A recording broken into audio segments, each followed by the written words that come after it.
Hey, what's going on, everybody? This is Tyrone back with Tech Life. And here, what you're seeing on screen is the first city for the second half of 2023 from Root Metrics.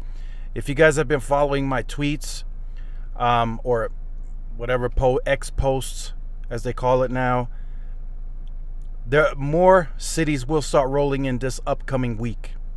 So one thing that I want to point out very quickly is, if you guys have seen me post, I'll just call them tweets. If you see my tweets, Verizon is going to have the fastest median speed increase in the shortest period that we've ever seen, and that's coming very quickly as they continue widening the bandwidth on C-band. So a disclaimer for this testing took place in July, so this is not the full bandwidth that's been tested yet. We won't see Louisville's full bandwidth tested until the first half of 2024. So I want to point this out very quickly to start off this video. Verizon's median download speeds increased from 181.4 to 356.3, and that does not include the full bandwidth that they have access to. They are going to demolish T-Mobile on the speeds. And even this, right, the 356 and T-Mobile being at 394, it's not really a big difference anymore. To me, the speed lead is done. Either network is going to be fast in this market.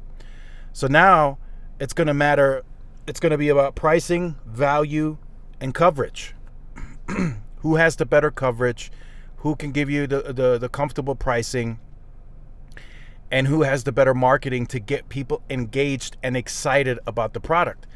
To this day, right, today, that's still T-Mobile. We see that in the numbers, so there's no arguing that. And even as Verizon passes T-Mobile on median speeds, T-Mobile is likely still to grow more.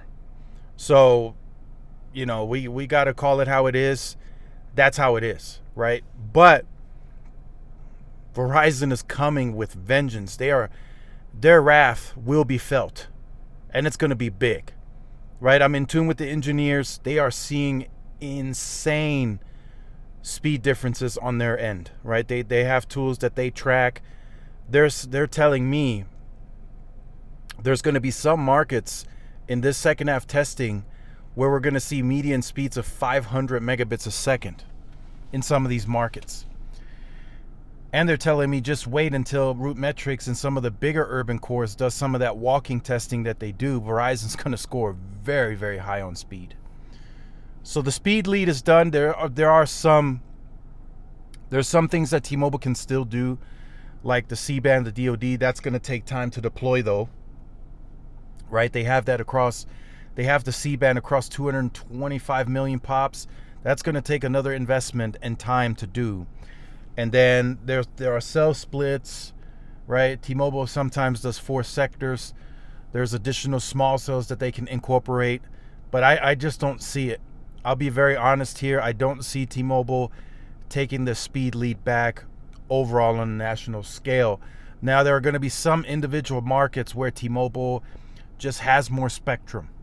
And there are things that Verizon can do to offset that. But where they have the full 180 or 194 megahertz of N41, they got C-band DoD, they got all the AWS and PCS.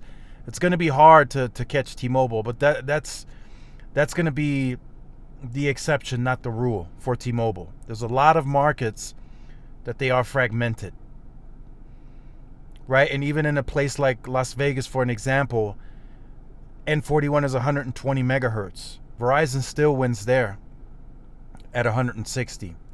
So there are other things that T-Mobile can do. They can refarm. They can move everything to 5G. They can cut LTE even sooner. That's a possibility for them to speed increase. But for now, all of the density that Verizon has been working towards, all of the small cells, all of their cell splits, they're showing out. They're going to show out on Root Metrics. They're going to show out on Ookla. They're going to show out on OpenSignal. And you guys will see that very, very soon. So make sure you guys stay tuned for more. Like, share, subscribe. I'll see y'all in the next one. Peace.